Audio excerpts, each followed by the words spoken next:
Hello everyone, welcome to this channel learn together. तो आज हम केमिस्ट्री के कुछ बेसिक कॉन्सेप्ट डिस्कस करेंगे। तो जो हमारा आज का टॉपिक है वो है some basic concepts of chemistry.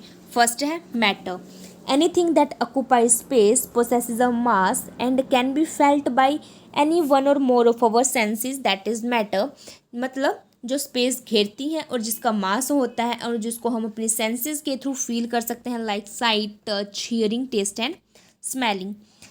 For example, our universe is made up of the matter and energy, and we all are surrounded by the materialistic object like our houses, trees, water, and animals.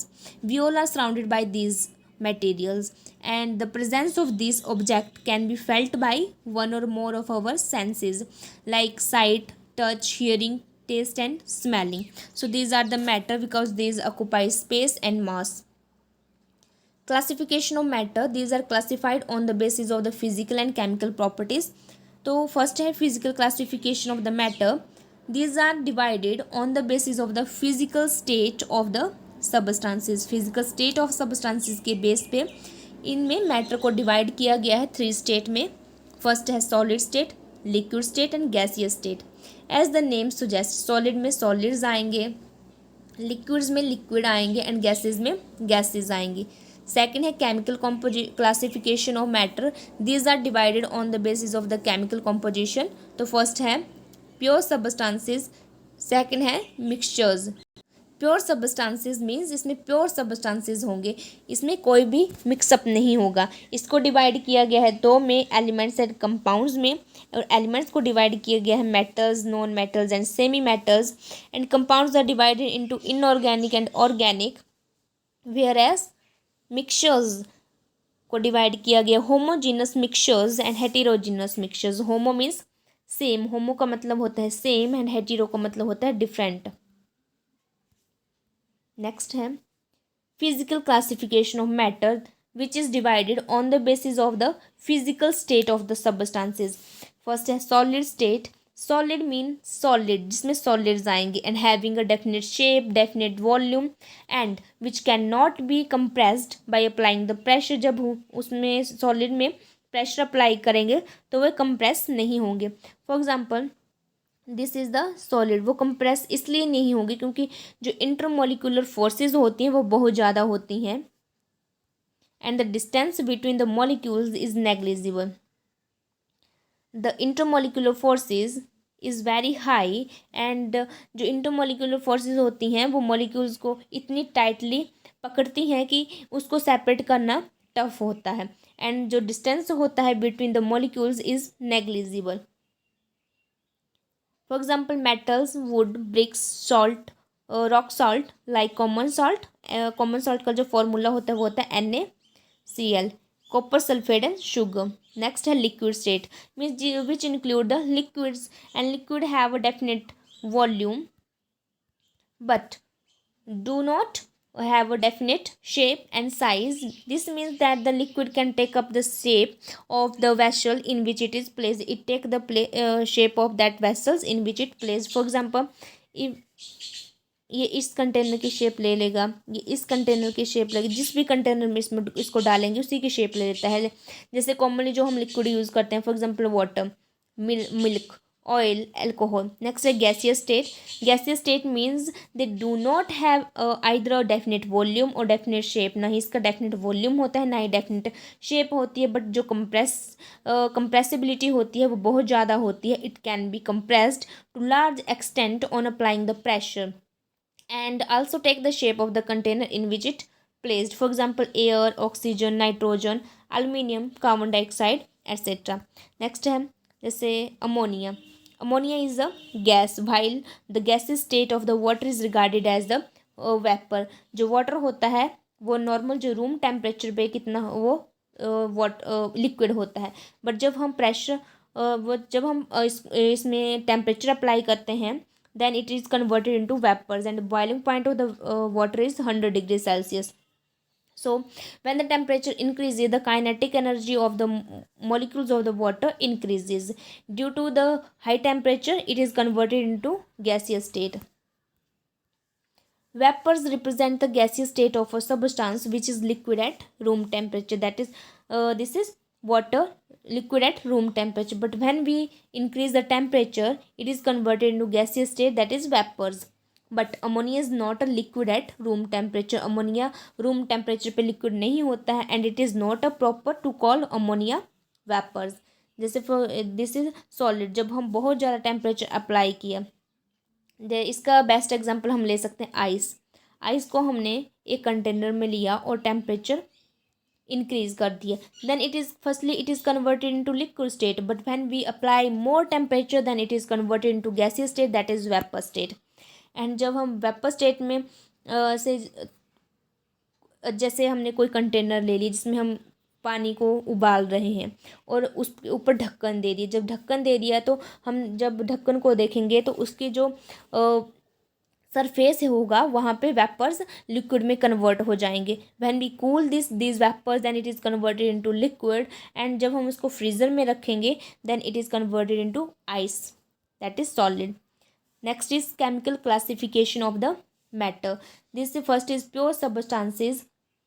Pure means a single substances which cannot be separated into any other kind of matter में हम इसको convert नहीं करते हैं by the any physical process से।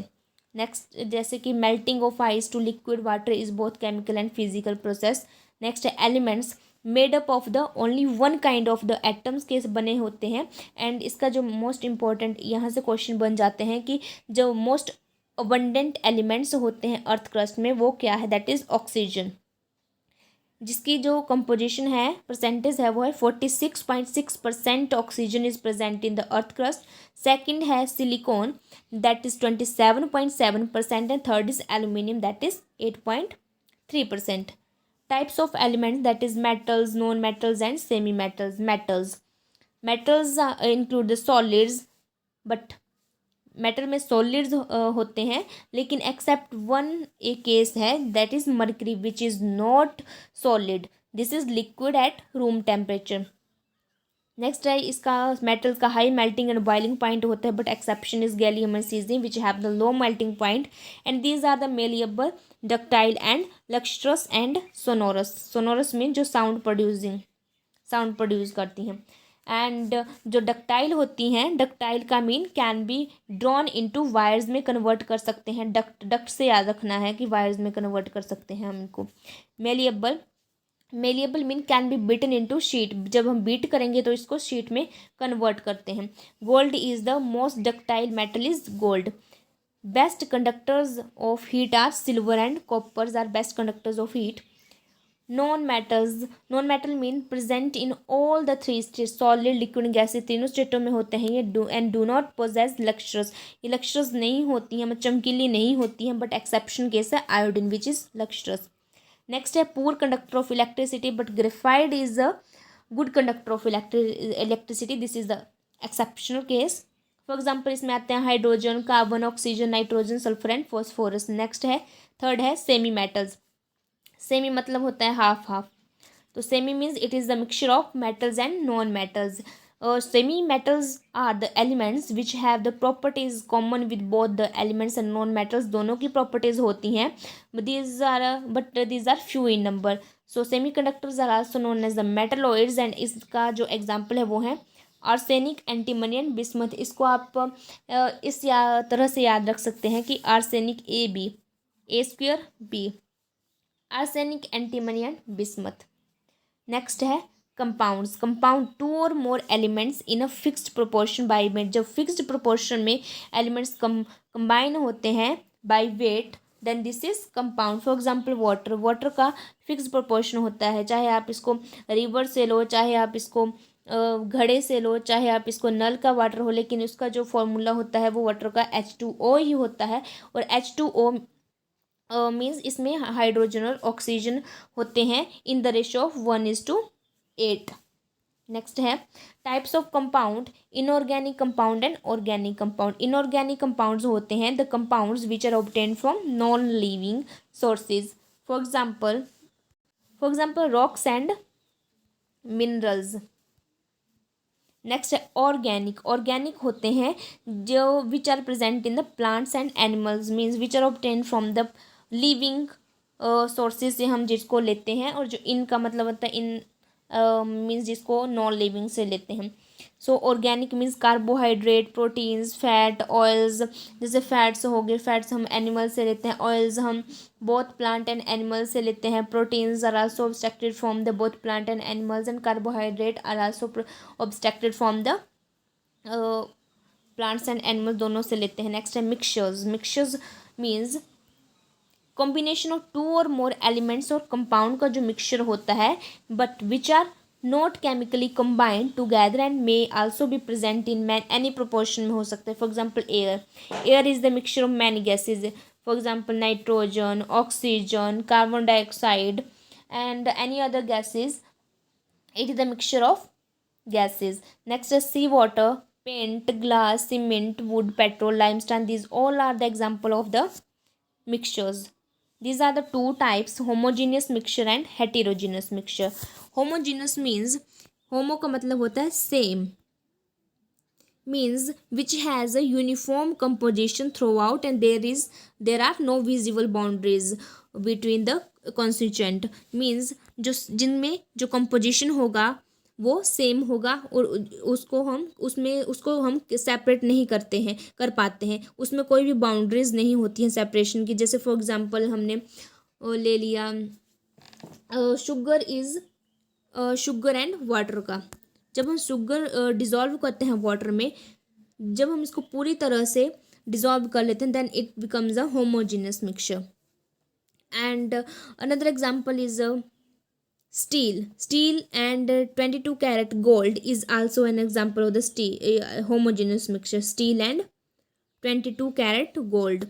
Next, a heterogeneous mixture means a mixture which doesn't have a uniform composition, जिसमें uniform composition नहीं होगा और उसकी बाउंड्रीज क्लियर होती हैं, उसको हम सेपरेट कर सकते हैं easily. For example iodinised table salt. Next है यूनिट्स फॉर मेजरमेंट। मेजरमेंट की यूनिट्स क्या है, दैट इज़ सबसे पहले हम डिस्कस करते हैं फंडामेंटल यूनिट्स। फंडामेंटल यूनिट्स होती हैं which neither be derived from another, मतलब ऐसी यूनिट्स जिसको हम और यूनिट्स की मदद से हम उसको ड्राइव नहीं कर पाते, इसकी इंडिपेंडेंट अपनी यूनिट होती हैं। जैसे मास की किलोग्राम या ग्राम अपनी इंडिपेंडेंट यूनिट होती है, इसको हम और यूनिट की मदद से इसको हम फाइंड नहीं कर पाते हैं, इसकी अपनी ही होती है। लेंथ की अपनी होती है। टाइम की भी अपनी होती है। These are also known as the fundamental quantities and there are 7 basic units होती हैं, length, mass, time, temperature, electric current and luminous intensity and quantity of the matter. systems of units, that is CGS system, FPS system, MKS system है, SI unit. जैसे CGS unit हो गया, CGS system हो गया, तो इस system में क्या होती है, CGS, C से सेंटीमीटर, G से ग्राम एंड S से second. And FPS means F से फुट, P से पाउंड, S से सेकंड।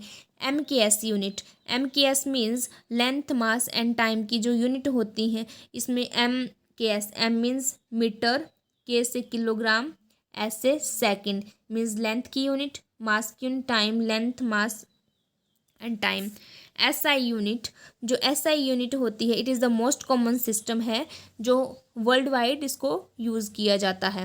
एंड जो SI यूनिट होती हैं, मीटर, लेंथ की होगी मीटर एंड मास की होगी किलोग्राम, टाइम की होगी सेकंड, टेम्परेचर की होगी केल्विन, इलेक्ट्रिक करंट की होगी एम्पियर, ल्यूमिनस इंटेंसिटी की होगी candela and quantity of matter की मोल। नेक्स्ट है scales of measuring the temperature. Celsius scale का यूज़ करते हैं, फ़ारेनहाइट का, केल्विन का यूज़ करते हैं। जैसे सेल्सियस स्केल होगी जिसका 0 to 100 डिग्री सेल्सियस होता है। फ़ारेनहाइट हो गया 32 degree Fahrenheit to 212 degree Fahrenheit. Kelvin scale of temperature is the SI scale and is very common these days. सबसे कॉमनली जो यूज़ किया जाता है केल्विन यूज़ किया जाता है। एंड ये क्वेश्चन भी पूछ जाता है कि सबसे कॉमनली कौन सा यूज़ किया जाता है, that is Kelvin. And Fahrenheit जो हमारा बॉडी टेम्परेचर होता है फ़ारेनहाइट में, that is 98.4 degree Fahrenheit. And Celsius में करें तो 37 degree Celsius normal body temperature. How to find the Fahrenheit and Kelvin या सेल्सियस। जो फ़ारेनहाइट अगर फाइंड करने के लिए दिया गया हो, then it is the formula 955 multiply degree Celsius plus 32 degree and Kelvin find करना हो तो डिग्री सेल्सियस प्लस 273.15. जैसे this is the question, the room temperature in Celsius scale is 25 degree Celsius, convert it into the other two scales of measurement. जैसे हमारे पास Celsius में temperature दिया गया है तो इन्होंने कहा है कि जो और दो स्केल्स हैं तो हमारे पास केल्विन्स एंड फ़ारेनहाइट अनदर दो स्केल हैं उनको निकालना है. हम इसमें टेम्परेचर अप्लाई करेंगे डिग्री सेल्सियस प्लस 273.15. तो केल्विन का आगे इक्वल टू, ये सिंपल सा ही क्वेश्चन. अगर सेल्सियस पूछा और केल्विन दिया हो देन इसको हम दूसरी साइड ले जाएंगे और ये माइनस हो जाएगा दूसरी side. Then you can find the degree Celsius. Temperature on Fahrenheit, formula of Fahrenheit scale is 9/5 degree Celsius into 32 degree. तो इसमें हमने पुट कर दिया 25, then 5 5 25, then it solved and it give the result 77 degree Fahrenheit. Next है significant figures. How to find the significant figures? Total number of digit in a number, that is significant figures होते हैं जो total number of digit होते हैं किसी भी number में, that is. Then let's see how to find the significant figure. First है 44.3. इसमें कितने हो गए 1 2 3. इसमें सिंपल ही है कि 3 सिग्निफिकेंट फिगर्स. इसमें भी सिंपल ही है 1 2 3. इफ़ अगर आपके पास डायरेक्ट कोई भी नंबर दिया हो जीरो के अलावा 1 2 3 4 5 6 तो हम सीधे पूरे काउंट कर लेंगे. और जैसे नेक्स्ट है 11.000000, then you can also count these numbers, all the numbers, zero also count. अगर आपके पास राइट साइड जीरो दिया हो तो आप सारी काउंट कर लोगे, 1 2 3 4 5 पाँचों के पाँचों काउंट कर लोगे. लेकिन अगर आपके पास लेफ़्ट साइड दिया हो तब ये एक सिंपल सा ट्रिक है, लेफ़्ट साइड दिया हो तो आप जीरो को कभी भी काउंट नहीं करोगे. जैसे फॉर एग्जांपल इसमें 0.0025 दिया है तो इनको नेग्लेक्ट करके आप सिर्फ इनको ही काउंट करोगे, इनको 2 और 5 को. That is 2 significant figures.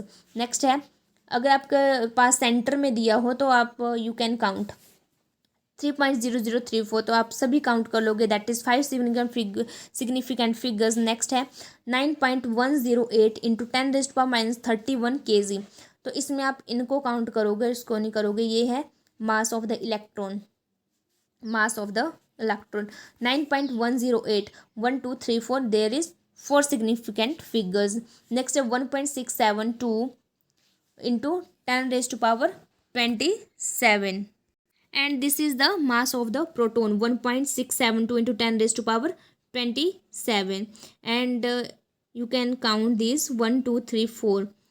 There are 4 significant figures. 0.00564, you can neglect the left side 0 and count the 5 6 4, only numbers 5 6 4.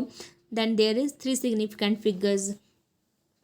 If you have any doubt regarding the significant figures and any other concept, then you can comment. Please guys do subscribe this channel and also like the video.